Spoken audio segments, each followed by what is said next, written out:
அனைவருக்கும் வணக்கம். இந்த பதிவில் என்ன பார்க்க போகிறோம்னா, திங்கட்கிழமை நாளில் சிவ வழிபாட்டுக்கு ஏன் அதிக முக்கியத்துவம் கொடுக்கப்படுகிறது, திங்கட்கிழமை நாளில் சிவ வழிபாடு செய்வது எப்படி, சிவபெருமானுக்கு அன்றைய நாளில் விரதத்தை எப்படி கடைபிடிக்க வேண்டும், என்ன செய்ய வேண்டும், என்ன செய்யக்கூடாது என்பதை பற்றிய சுவாரஸ்யமான தகவல்களை தெரிஞ்சுக்கலாம். வீடியோவை ஸ்கிப் பண்ணாமல் முழுசாக பாருங்கள். சேனலை சப்ஸ்கிரைப் பண்ணலன்னா சப்ஸ்கிரைப் பண்ணிக்கோங்க. கூடவே இருக்கிற பெல் ஐக்கானையும் கிளிக் பண்ணிக்கோங்க. உங்களுக்கு ஜோதிடத்தில் சந்தேகம் இருந்துச்சுன்னா இந்த வீடியோவுக்கு கீழே டிஸ்கிரிப்ஷனில் வராகி அம்மன் ஜோதிட நிலையத்தோட தொலைபேசி எண் கொடுத்துருக்குறேன். இந்த எண்ணுக்கு தொடர்பு கொண்டு பேசி பாருங்கள். உங்கள் வாழ்க்கையில் இருக்கக்கூடிய அனைத்து பிரச்சனைகளுக்கும் சரியான தீர்வு கிடைக்குங்க. வாங்க வீடியோக்குள்ளே போகலாம். திங்கட்கிழமை பார்த்திங்கன்னா சிவபெருமானுக்கு மிகவும் உகந்த நாளாகுங்க. இந்த நாளை சோமவாரம்னு சொல்லுவோம். இந்த நாளில் சிவபெருமானை வழிபாடு செய்வதால் எண்ணற்ற நன்மைகள் கிடைக்குங்க. திங்கட்கிழமை சந்திரனுக்குரிய நாளாகுங்க. சிவன் சந்திரனை தன் தலையில் சூடி இருப்பதால் திங்கட்கிழமை நாளில் நம்ம சிவபெருமானை வழிபடுவது சந்திரனின் ஆசீர்வாதத்தையும் பெற்று தருங்க. அது மட்டும் இல்லாமல் சந்திரன் மற்றும் சிவபெருமானோட அருள் பரிபூர்ணமாக கிடைக்குங்க. திங்கட்கிழமை சிவபெருமான விரதம் இருந்து வழிபடுவது சோமவார விரதம்னு சொல்லலாங்க. இந்த விரதத்தை நம்ம கடைப்பிடிச்சிட்டு வருவதனால மன அமைதி கிடைக்குங்க. அது மட்டும் இல்லாமல் நம்ம உடல் நிலையில் ஒரு நல்ல முன்னேற்றம் கிடைக்குங்க. மற்றும் அனைத்து விதமான தோஷங்களும் விலகிவிடுங்க. திங்கட்கிழமை நாள் பார்த்திங்கன்னா சிவபெருமானை வழிபடுவதால் புண்ணியங்கள் கிடைக்குங்க, பாவங்கள் நீங்கிவிடுன்னு சொல்லலாங்க. வாழ்க்கையில் ஒரு நல்ல முன்னேற்றம் உண்டாகுங்க. திங்கட்கிழமை நாளில் நம்ம எப்படி விரதத்தை கடைப்பிடிக்க வேணும்னு பார்த்திங்கன்னா, திங்கட்கிழமை நாளில் நம்ம அதிகாலையிலேயே எந்திரிக்க வேணுங்க. எந்திரிச்ச உடனே குளிச்சுட்டு சிவபெருமானுக்கு வில்வ இலைகளால் அர்ச்சனை செய்து சிவபெருமானை வழிபட வேணுங்க. சிவபெருமானுக்குரிய மந்திரங்களை அன்றைய நாளில் உச்சரித்து விரதத்தை மேற்கொள்ள வேணுங்க. சிவபுராணம் இல்லைன்னா சிவஸ்தோத்திரங்களை பாராயணம் செய்வது சிறப்பான பலன்களை கொடுக்குங்க. அதே போல் சிவன் கோவிலுக்கு சென்று வழிபடலாங்க. அப்படி முடியாதவங்க வீட்டிலிருந்து இருக்கக்கூடிய சிவலிங்கத்திற்கு கூட பூஜை செய்து வழிபடலாங்க. அதுவும் சிறப்பான பலன்களை கொடுக்குங்க. சிவபெருமானுக்கு பிடித்தமான பொருட்களை நைவேத்தியமாக படைத்து வழிபாடு செய்யலாங்க. இதுலேயும் கார்த்திகை மாதத்தில் வரக்கூடிய திங்கட்கிழமைகள் மிகவும் சிறப்பு வாய்ந்ததாகுங்க. இந்த நாளில் சிவபெருமானை வழிபடுவதால் அதிக பலன்கள் கிடைக்குங்க. சோமவாரம் என்பது திங்கட்கிழமை நாளை குறிக்குதுங்க. 16 திங்கட்கிழமை நாள் சிவனையும் பார்வதியும் நினைத்து விரதம் இருந்து வழிபட்டுட்டு வந்தீங்கன்னா எவ்வளவு கஷ்டமாக இருந்தாலும் சரிங்க, அது சுலபமாக விலகிவிடணும் சொல்லலாங்க. அது மட்டும் இல்லாமல் நம்முடைய மனதிற்கு அமைதி கிடைக்குங்க. சிவனுக்கு உகந்த நிறமாக வெள்ளை மற்றும் ஊதா நிறமாகுங்க. வெள்ளை நிறம் பார்த்திங்கன்னா தூய்மை மற்றும் ஆன்மீதியை குறிக்குதுங்க. அதே நேரத்தில் ஊதா நிறம் பார்த்திங்கன்னா தெய்வீகத்தன்மையும் ஆன்மீகத்தையும் குறிக்கணும் சொல்லலாங்க. சிவன் பார்த்திங்கன்னா பெரும்பாலும் நீல நிற கழுத்துடன் சித்தரிக்கப்படுறாருங்க. நீல நிறமும் அவருக்கு உகந்த நிறமாகுங்க. வெள்ளை நிறம் சிவன் அணிந்திருக்கும் திருநீறு மற்றும் அவரது புனித தன்மையை குறிக்குதுங்க. இது தூய்மை, அமைதி மற்றும் ஞானத்தின் அடையாளமாகவும் சொல்லப்படுதுங்க. அதே போல் ஊதா நிறம் சிவன் அணிந்திருக்கக்கூடிய ருத்ராட்ச மாலையை குறிக்குதுங்க. இது தெய்வீக சக்தி மற்றும் ஆன்மீக விழிப்புணர்வின் நிறமாகவும் கருதப்படுதுங்க. சிவன் ஆழகால விஷத்தை அருந்தியதால் அவரது கழுத்து நீல நிறமாக மாறியது தாங்க. நீல நிறமும் அவருக்கு பிடித்தமான கலர்னு சொல்லப்படுதுங்க. சிவபெருமானுக்கு உகந்த பூக்கள் தும்பைப்பூ, வில்வம் இலைகள், நந்தியாவட்டை, தாமரை மற்றும் அரளிப்பூக்கள் ஆகுங்க. தும்பைப்பூ பார்த்திங்கன்னா சிவபெருமானுக்கு மிகவும் பிடித்த மலராகுங்க. பிரதோஷ நாளில் தும்பப்பூ மாலையை அணிவித்து வழிபட்டோம்னா சகல தோஷங்களும் நீங்கி விடுங்க. நம்முடைய வாழ்க்கையில் நிச்சயமாக ஒரு நல்ல மாற்றம் கிடைக்குங்க. வில்வ இலைகளை சிவ வழிபாட்டில் முக்கியமானதாக சொல்லப்பட்டிருக்குதுங்க. வில்வ மரத்தின் பூக்களும் சிவபெருமானுக்கு பிடித்ததாகுங்க. நந்தியாவட்டை தூய்மையின் சின்னமாகவும் சொல்லப்படுதுங்க.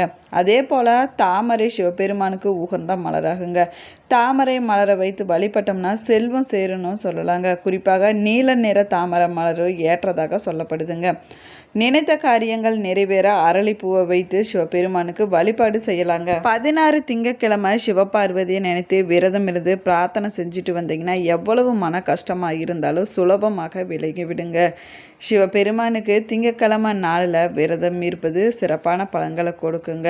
திங்கட்கிழமை நாளில் அதிகாலையில் எந்திரிச்சு வீட்டில் காலை நேரத்தில் நித்திய பூஜை செய்ய வேணுங்க. அதே போல் மாலையில் பக்கத்தில் இருக்கக்கூடிய சிவன் கோவிலுக்கு போய் சிவபெருமானை வணங்க வேணுங்க. இப்படி செஞ்சுட்டு வந்தோம்னா மறுபிறவி என்பதே இல்லைங்க. அந்த அளவுக்கு சிவனுக்கு பிடித்த நாளாக திங்கட்கிழமை நாள் சொல்லப்படுதுங்க. திங்கட்கிழமை நாளில் விரதம் என்றால் சாப்பிடாமல் இருக்க வேண்டும் என்ற அவசியம் இல்லைங்க. திங்கட்கிழமை திங்கக்கிழமை நாளில் நம்ம அசைவத்தை சாப்பிடுவதை தவிர்த்து கொள்ள வேணுங்க. 32 ருத்ராட்சம் கொண்ட 5 முகம் கொண்ட ருத்ராட்ச மாலையை அணிந்தால் எதிரியும் உன்னை பார்த்து பயந்து வணங்குவாங்க. தினமும் தவறாமல் நெற்றியில் திருநீறு பூசுபவர்களுக்கு நான் என்ற அகந்தை முற்றிலுமாக அழிந்துவிடும்னு சொல்லலாங்க. அன்பே வடிவமாக வாழுவாங்க. சோமவாரம் என்பது திங்கக்கிழமை நாளாக குறிக்குதுங்க. 16 திங்கக்கிழமையில் சிவபார்வதியை நினைத்து விரதம் இருந்து பிரார்த்தனை செஞ்சுட்டு வந்தீங்கன்னா எவ்வளவு மன கஷ்டமாக இருந்தாலும் அது சுலபமாக விலகிவிடுங்க. சோமவார விரதத்தை கடைபிடிக்கக்கூடியவங்க எப்போது வேணாலும் எந்த திங்கக்கிழமையில் வேணாலும் தொடங்கலாங்க. திங்கக்கிழமை அன்று அதிகாலையில் எந்திரிச்சு நீராடிய பிறகு மாலை வரை உபவாசமாக இருந்து சிவபார்வதிக்கு பூஜை செய்ய வேணுங்க. ரொம்பவே எளிமையான விரத முறை தாங்க இது. ஆனால் பலனை பார்த்தால் அதிகமாக இருக்குங்க. அன்றைய நாளில் சிவபெருமான் பார்வதி தேவியுடன் இணைந்திருக்கக்கூடிய படத்திற்கு வில்வ அர்ச்சனை செய்து வழிபடலாங்க. அதே போல் லிங்காஷ்டகம் படிக்கலாங்க. அல்லது சிவபெருமானுடைய மற்றும் பார்வதி தேவிக்கு உரிய மந்திரங்களை அன்றைய நாளில் உச்சரிப்பது சிறப்பான பலன்களை கொடுக்குங்க. முழுமையாக விரதம் இருக்க முடியாதவங்க நீர் ஆகாரத்தை உணவாக எடுத்துக்கொண்டு பழச்சாறு எடுத்துக்கொண்டு கூட விரதத்தை தொடங்கலாங்க. வில்வ இலைகள் கிடைக்காதவங்க தோஷம் போக்கும் செவ்வரி மலர்கள், சங்கு பூக்கள் அல்லது உங்கள் வீட்டில் இருக்கக்கூடிய பூக்களை சிவபெருமானுக்கு அர்ச்சனை செய்ய உகர்ந்த மலராக பயன்படுத்தி கொள்ளலாங்க. அதில் தவறு ஒன்றும் கிடையாதுங்க. நைவேத்தியமாக பழங்களையும் உங்களால் முடிந்த பாயாசம், சர்க்கரை பொங்கல் போன்றவற்றை ஏதாவது ஒரு பொருளை நைவேத்தியமாக படைத்து கூட வழிபடலாங்க. அன்றைய நாளில் சிவன் கோவிலுக்கு போய் அர்ச்சனை செய்து வழிபடலாங்க. மாலை வர சிவ ஸ்லோகங்கள் மனதிற்குள்ள உச்சரிக்க வேணுங்க. அதற்கு பிறகு மாலை நேரத்தில் விளக்கேற்றி தீப தூப ஆராதனை காட்டி சிவபெருமான வழிபாடு செய்ய வேணுங்க. அதற்கு பிறகு உங்களுடைய விரதத்தை முடித்து கொள்ளலாங்க. இதே போல் தொடர்ந்து 16 திங்கட்கிழமை விரதத்தை மேற்கொண்டுட்டு வந்தீங்கன்னா சிவ பார்வதியை வணங்கிட்டு வந்தீங்கன்னா நிச்சயமாக உங்களுடைய வாழ்க்கையில் ஒரு நல்ல முன்னேற்றம் கிடைக்குங்க. இந்த விரதத்தை முடிப்பதற்குள் கணவன் மனைவிக்குள்ள நல்ல புரிதல் உண்டாகுங்க. அந்யோன்யம் அதிகரிக்கணும் சொல்லலாங்க. அதே போல் திங்கக்கிழமை நாளில் நந்தியம் பெருமானுக்கு பச்சை புல்லை கொடுப்பது ரொம்பவே நல்லதுங்க. இது மகிழ்ச்சியும் செழிப்பையும் அதிகரிக்க செய்யுங்க. அது மட்டும் இல்லாமல் பணம் தொடர்பான பிரச்சனைகள் நீங்கிவிடணும் சொல்லலாங்க. திங்கக்கிழமை நாளில் மகா மிருத்யுஞ்சய மந்திரத்தை 1008 முறை உச்சரிக்க வேணுங்க. சிவனுக்கு ருத்ராபிஷேகமும் செய்யலாங்க. இவ்வாறு செய்வதன் மூலமாக சிவபெருமானுடைய அருள் நமக்கு பரிபூரணமாக கிடைக்குங்க. திங்கக்கிழமை நாளில் சிவபெருமானுக்கு எள் மற்றும் பேரிச்சம்பழத்தை படைத்து வழிபாடு செய்யலாங்க. இது பாவங்களிலிருந்து உங்களை விடுவிக்கணும் சொல்லலாங்க. அது மட்டும் இல்லாமல் மகிழ்ச்சியை கொண்டு வருங்க. குழந்தை செல்வத்தை பெற வேணும்னா திங்கக்கிழமை நாளில் கோதுமை மாவினால் 11 லிங்கங்கள் உருவங்களை செய்து அதற்கு பிறகு அதை 11 முறை அபிஷேகம் செய்ய வேணுங்க. அதே போல் வீட்டில் சிவலிங்கத்திற்கு அபிஷேகம் செய்து சிறப்பு வழிபாடு செய்ய வேணுங்க. இப்படி செய்வதன் மூலமாக செல்வ வளம் அதிகரிக்குங்க. அது மட்டும் இல்லாமல் நம்முடைய குடும்பத்தில் சுபிச்சம் உண்டாகுங்க. திங்கக்கிழமை நாளில் ஏழை எளியோர்களுக்கு அன்னதானம் கொடுக்கலாங்க. இப்படி செய்வதால் அன்னபூர்ணி எப்போதுமே வீட்டில் வாசம் செய்வாங்க. உணவுக்கு எப்பொழுதுமே பஞ்சம் வராதுங்க. அதே போல் நீண்ட காலமாக நிறைவேறாத காரியங்கள் நிறைவேற வேணும்னா திங்கக்கிழமை நாளில் 21 வில்வ இலைகள் மீது ஓம் நம சிவாயா என்ற எழுத்துக்களை எழுத வேணுங்க. அதற்கு பிறகு சிவலிங்கத்தின் மீது அர்ச்சனை செய்த வேணுங்க. இப்படி செஞ்சுட்டு வருவதன் மூலமாக நினைத்த காரியங்கள் நிறைவேறணும் சொல்லலாங்க. அதே போல் குடும்பத்தில் யாராவது ஒருவருக்கு கடுமையான நோயினால் பாதிக்கப்பட்டிருந்தாங்கன்னா திங்கக்கிழமை நாளன்னைக்கு பஞ்சாமிர்தத்தால் சிவபெருமானுக்கு அர்ச்சனை செய்ய வேணுங்க. சிவன் அருளால் நோய் நீங்கி விடணும் சொல்லலாங்க. கடன் பிரச்சனை நீங்க வேணும்னு நினைக்கக்கூடியவங்க, வறுமை நிலை நீங்க வேணுங்கிறவங்க திங்கக்கிழமை நாளில் பக்கத்தில் இருக்கக்கூடிய சிவன் கோவிலுக்கு போய் தரித்ராஹசன் சோத்திரத்தை பாராயணம் செய்ய வேணுங்க. அதற்கு பிறகு கரும்பு சாட்டினால் சிவலிங்கத்திற்கு அபிஷேகம் செஞ்சுட்டு வந்தீங்கன்னா இந்த வறுமை நிலை கடன் பிரச்சனைகள் தீர்ந்து விடுங்க. நமச்சிவாயா என்ற சிவ மந்திரங்களை உச்சரிப்பதன் மூலமாக நம்முடைய மனதிற்கு அமைதி கிடைக்குங்க. அது மட்டும் இல்லாமல் நம்மளுக்கு எண்ணற்ற நன்மைகள் கிடைக்குங்கன்னு சொல்லலாங்க.